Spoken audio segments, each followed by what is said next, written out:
Past the hour, one Mississippi company says their waterproof, windproof cameras mounted on utility poles could help ease the filing of insurance claims after a hurricane. Right, and this is all about getting more information about what happened, Yes. what caused the damage. That's the goal of this project, my understanding. All right, so let's bring in the man with all the answers, Daryl Jones with World Class Holding, the mastermind behind the hurricane camera. So Daryl, we were talking about this earlier. You're talking about installing these cameras on utility poles and then selling the information to people in that community. But how well, the camera's right there behind you, will these be able to capture what's happening specifically to somebody's house?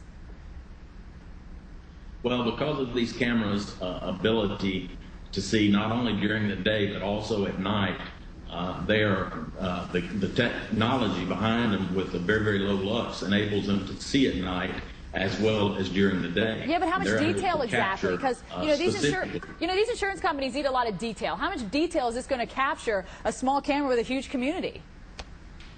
Well, the technology that we have now can see the shingles coming off the roofs, the hinges coming off the doors. It can see everything happening. It can see as much or better than the actual human eye can see. Well, the first question that comes to my mind is, especially with major hurricane landfalls, with the extensive damage that is done not only to structures but to the utility poles and all the infrastructure, what happens if the cameras themselves don't last through the hurricane to document what happens? How much can they take, and what kind of infrastructure are you going to install them on? Well, the cameras are enclosed in a 3,500 PSI casing, so the cameras are totally waterproof. They're not going anywhere. We expect to lose some light standards during a major storm especially. Generally speaking, our data has shown that approximately 70 to 80% of the light standards remain after Hurricane Katrina.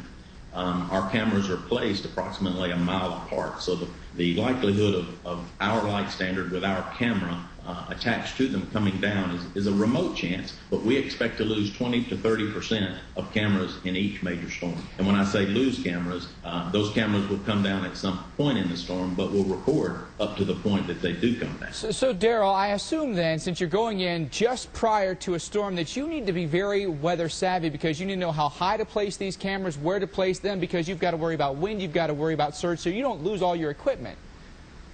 Well, we're not necessarily concerned about losing the equipment. All the cameras are equipped with a GPS tracking system.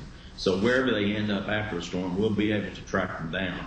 And of course, we're going to rely heavily on the Weather Channel to keep us updated to understand exactly when and where that the storms will hit. Well, we got you, Mr. Jones. You know that. We'll be certainly ahead of the storm for you on that one. Thank you for all your information. And kind of interesting. I mean, I'm just curious about, how much detail these are going to get on specific homes. Well, still, bottom line, I think, is that folks need to have the insurance they need, both to cover the wind damage, but separate flood insurance, because most homeowners' policies don't cover the flood. And any kind of proof you can have is good. Pictures, video, whatever it may be. Maybe this can go some way. Take that out of your contents of your house ahead of time. Absolutely.